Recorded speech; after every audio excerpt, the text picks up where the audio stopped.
Hai semuanya, balik lagi di channel aku, Reta Pramesti. Di video kali ini aku bakal bahas, ini part ketiga ya, mengenai semua soal TPS yang pasti keluar di UTBK. Jadi ada soal PU, PBM, PPU, PK, dan juga bahasa Inggris. Nah, nanti aku juga bakal selipkan, kasih tahu di description box tentang bekal ujian TPS ya. Kamu nanti bisa untuk ke linknya dan di-download aja. Oke, kita langsung aja masuk ke soal yang pertama. Oh iya, jangan lupa bantu like, comment, share, serta subscribe channel ini ya, biar semakin berkembang ke depannya. Terima kasih. Oke, jadi di sini Bob memiliki dadu 10 sisi, yang setiap sisinya diberi label 10 bilangan ganjil positif pertama. Ingat, kalau ganjil berarti udah mulai dari berapa? 1, 3, 5, 7, 9, berapa lagi? 11, 13, 15, 17, 19, ini udah 10 belum? Tuh 2, 3, 4, 5, 6, 7, 8, 9, 10, oke udah 10. Berapa peluang bahwa hasil kali 2 lemparan menghasilkan nilai 15? Kita cari aja yang perkalian itu jadi 15. Oke, kemungkinan 3 sama 5, 3 sama 5, 5 sama 3 dibalikin ya. Terus 1 sama 15, dan 15 sama 1. Nah, jadi ada 4 kemungkinan. Oke? Nah, berarti dari setiap kemungkinan angkanya itu kan berarti ada peluangnya. Peluang untuk setiap angkanya itu berarti perkaliannya di sini ada 1/10. Jadi hanya satu kemungkinan dari 10 angka kita kaliin sama 1/10 lagi. Jadinya berapa? Jadinya 1/100. Nah, ini ada 4 kemungkinan, berarti jadinya 4 dikali 1/100. Jadinya 4/100. 4/100 kalau disederhanain sama-sama dibagi 4. 4 bagi 4 1, 100 bagi 4 25. Jadinya 1/25. Kayak gitu ya. Jadi jawabannya yang C. Gampang ya? Oke, kita lanjut ke soal nomor 2. Yang mana di antara berikut yang merupakan nilai X dalam persamaan ini? Mau nggak mau kita harus namanya substitusi ya. Nah, kita mulai nih dari yang pertama. 3 dulu ya. 3 faktorial per 3 tambah 2 berarti 5 faktorial sama dengan 3 per 3 tambah 1, 4 faktorial. Oke, berarti di sini 3 faktorial sama per 5 dikali 4 dikali 3 faktorial sama dengan 3 per 4 dikali 3 kali 2 kali 1 gitu ya. Ini bisa disederhanain, bisa dicoret. Ini juga bisa disederhanain 3-nya ya. Jadi misalnya di sini 1/20. Kalau ini 1/8. Berarti salah. Coba yang 4 nih. 4 faktorial per 4 tambah 2, 6 faktorial sama dengan 4 per 4 tambah 1, 5 faktorial. Jadi di sini 4 faktorial per 6 kali 5 kali 4 faktorial sama dengan 4 per 5 kali 4 kali 3 kali 2 kali 1. Ada yang bisa disederhanain? Bisa, ini coret. Ini juga coret. Berarti sini 1/6 kali 5, 30. Kalau ini 1/5 kali 3, 15 kali 2, 30 kali 1, 30. Jadinya benar. 1/30. Jadi jawabannya yang B. Ini kita nggak usah lihat lagi sih, yang 5, 6, 7 pasti salah. Oke, kita lanjut ke soal yang selanjutnya. Di sini PBM. Judul yang paling tepat, judul ya, ingat kalau judul tuh berarti yang harus mewakili isi teksnya. Kita baca cepat aja. Jahe adalah tumbuhan yang termasuk dalam bla bla bla ini. Jahe terdiri atas, lalu kandungan minyak jahe memberikan, nah ini kayak lebih detail gitu ya. Nah, sekitar 90% bahan aktif minyak jahe. Nah, berarti di sini tuh kita bisa menyimpulkan bahwa ini tentang komposisi atau kandungan si jahe. Ya udah, cari aja. Bukan struktur kimia, manfaat, aplikasi, ekstrak juga bukan, tapi komposisi kimia jahe gitu. Lanjut, kata yang paling tepat untuk melengkapi titik-titik pada kalimat 1. Jahe adalah tumbuhan yang termasuk dalam ini ya, Zingiberaceae. Nah, ini kalau misalnya ingat di biologi, ini tuh adalah famili atau keluarga tumbuhan atau tanaman dari si jahe gitu ya. Nah, berarti ini tuh adalah famili itu berarti kan anggota gitu ya. anggota dari si family ini gitu kan. Berarti jawabannya udah pasti yang anggota, bukan bagian, keanekaan, keseragaman, keberagaman. Mungkin kalau ada yang mikir bagian agak-agak nyambung ya, tapi ini lebih ke anggota. Jadi anggota keluarga dari si Zingiberaceae gitu. Lanjut kita ke PPU. Yang ditanyakan adalah tujuan penulisan memberikan data survei. Nah, data survei ini bisa kita lihat di mana? Kita baca aja. Nah, di sini ada kata-kata ini ya, survei kesehatan rumah tangga tahun 2001 gitu. Kita baca aja sebelum dan setelahnya ya. TBC merupakan penyakit menular yang menyebabkan kematian dan merupakan penyebab kematian ketiga di Indonesia. Hasil survei tahun 2001, TBC merupakan penyebab kematian ketiga. Oke, selanjutnya jumlah pasien. Nah, jadi sebenarnya bisa kita langsung simpulin sih bahwa si data survei ini tuh menjadi latar belakang si penulisan artikel ini gitu. Jadi penguatan artikel ini tuh didasarkan dari latar belakang survei ini gitu. Jadi bukan menguatkan sih ya, bukan menguatkan hasil penelitian karena ini kan di awal ya. Kalau di awal tuh berarti lebih ke root cause-nya, penyebab utama berarti latar belakangnya gitu. Bukan kritisisasinya, bukan data pembaruan, bukan keterangan tambahan, tapi latar belakang penelitian. Jadi yang E gitu. Jadi kalau misalnya ada di awal, berarti dia tuh adalah latar belakang si penelitiannya. Kalau di akhir ya bisa jadi itu hasil penelitian, kayak gitu.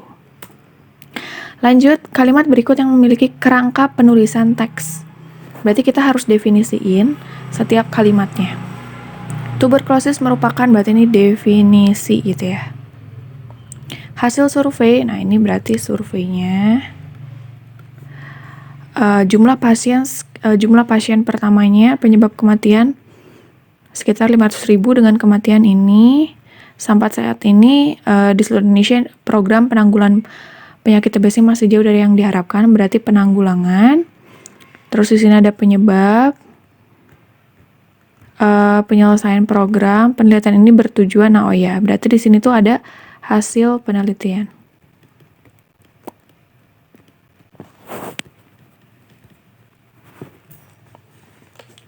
Oke, jadi di sini tadi kalau misalnya kita udah tahu si TBC ini adalah latar belakangnya, terus ada juga hasil penelitian, ya udah berarti tentang latar belakang dan hasil penelitian. Nah, berarti yang lebih tepat itu yang C, kayak gitu ya. Oke, lanjut ke penalaran umum. Di sini tentang huruf-huruf ya. Oke, kita lihat aja selanjutnya apa. Nah, ini tuh polanya gini. A, C, E, berarti sama-sama ditambah 2. Lalu yang juga G, I, ke K juga tambah 2. Tapi kalau ini tuh kayak ibaratnya mundur gitu ya. Dari sini ke depan. Kalau ini dari depan ke belakang. Berarti ini bakal mundur lagi. Nah, ini bakal maju. M, N, O, P, Q ini plus 2. Berarti setelah Q tambah 2. Q, R, S, T, U, V, W. Berarti tambah 2 juga gitu. Jadi S, U, W. Jadi yang A. Oke, lanjut. Yang ditanya adalah tes urin. Di sini kita cari yang sama dulu. Ini ada air. Berarti curl ya. Berarti kayak dibalik aja. Ini air. Ini minum. Ini air. Ini mata. Oke, mata juga di sini Rishi. Berarti ini mata. Ini tes. Jadi kayak dibalik gitu. Kalau misalnya tes urin, berarti tesnya yang di belakang. Tesnya tadi apa? Tesnya itu mid. Tesnya mid berarti yang di belakang. Nah, karena urinnya nggak ada. Sorry, ini mid ya. Mid, bukan min. Oke, yang ada mid-nya aja di belakang. Ya udah yang A ya. Jadi urin tuh kemungkinan HLDY. Kayak gitu yang A. Oke, lanjut terakhir yang bahasa Inggris. The purpose of the second paragraph is to. Jadi purpose itu tuh kayak tujuan ya. Kita langsung aja masuk ke paragraf kedua yang ini. Jadi paragraf 2-nya itu yang ini. Sorry, ini kenapa? Kita hapus dulu. Oke, jadi di sini kalau misalnya nggak tahu artinya ya udah nggak apa-apa, skip aja. Yang penting kita tahu tujuannya itu apa gitu ya. Tahun 79 Chrysler itu ada di ambang kebangkrutan. Oke, verge itu ambang ya. Ribuan pekerja telah diberhentikan, lalu kreditor itu tidak dibayar, dan senior manajemen itu meminta administrasi Jimmy Carter memberikan lebih dari 1 miliar untuk potongan pajak gitu ya, untuk keringanan pajak. Nah, oke, jadi situ tuh udah tergambar gitu bahwa adanya ambang kebangkrutan di masanya si Chrysler gitu ya. Lalu ketika tahun 1983, Chrysler menguntungkan lagi, para pendukung bailout atau dana talangan mengklaim bahwa pembayar pajak telah menyelamatkan Chrysler dari kebangkrutan tanpa mengeluarkan uang sepeser pun. Jadi di sini tuh Chrysler is supposed seharusnya membayar ke pemerintah dengan perbedaan antara tingkat jaminan pinjaman dan tingkat yang mereka bawa gitu ya. Government guarantee. Nah, jadi di sini sebenarnya kita bisa tahu gitu bahwa ini tuh adalah overview si case-nya. Karena kan menjelaskan tentang si tadi ya ambang kebangkrutan di masa Chrysler. Ini kan lebih ke isi teksnya yang utamanya gitu ya. Kalau pertama kan lebih ke pengenalan, introduction. Ini lebih ke isi teksnya. Lalu ini lebih ke penutup gitu kan. Atau closing-nya. Nah, jadi lebih ke historical overview. Jadi isi teksnya tuh lebih ada di yang poin A. Lalu ini juga lebih fokus ke senior management gitu. Kalau ini menawarkan pandangan strategis Chrysler Management, enggak sih, bukan lebih ke insight ya, tapi tentang gambaran situasi si Chryslernya. Lalu ini tentang kesuksesan bailout juga enggak, karena adanya di yang terakhir-terakhir ya, bailout itu yang tadi dana talangan, enggak. Memberikan konteks kenapa bailout itu gagal, enggak juga. Dan argumentasi Federal Bailout of Private Companies, enggak ya. Karena bailoutnya itu tadi yang dilakukan oleh si pemerintah gitu. Oke, jadi yang A. Dan terakhir di sini, the passage suggests which of the following about the Ford Motor. Jadi si teks ini tuh menggambarkan Ford Motor itu tuh seperti apa. Kita cari aja langsung Ford Motor. Oh, ternyata ada di paragraf ketiga di sini nih. The Ford Motor Company, kita langsung aja baca yang setelahnya. By contrast, kebalikannya, was in better shape than Chrysler at the time. Jadi, memiliki bentuk yang lebih baik daripada si Chrysler, but was forced to issue bonds with a rate of 14,5%. Tetapi dia tuh ada issue bonds utang gitu ya dengan tingkat bunganya itu 14,5%. Oke, jadi di sini tuh kata kuncinya adalah better shape atau keadaan yang lebih baik. Kalau dibilang larger nggak dikasih tahu, more profitable juga coba ya kita simpen dulu. It face similar challenge enggak, karena kan by contrast kebalikannya gitu ya. High price of loan juga enggak. More financial sound than was created in the early 1980. Ini bisa jadi. Jadi antara B sama E. Cuma karena di sini nggak diketahui kayak profitable, lebih untung itu enggak gitu ya. Jadi lebih fokus ke more financial. Jadi secara keuangan tuh lebih baik gitu dibandingkan si Chrysler di awal tahun 80. Karena sini juga ada early 1980 sih. Jadi ini membantu juga ya. Jadi yang E. Nah, oke, gitu aja untuk pembahasan soalnya. Jangan lupa untuk download si bekal untuk TPS gitu ya, tadi yang udah aku share di awal. Dan jangan lupa juga untuk follow IG, TikTok, YouTube aku juga di subscribe di @reta_pramesti. Karena di sini aku suka update-update tentang edukasi serta finance. Oke, gitu aja dari aku. Thank you for watching and bye.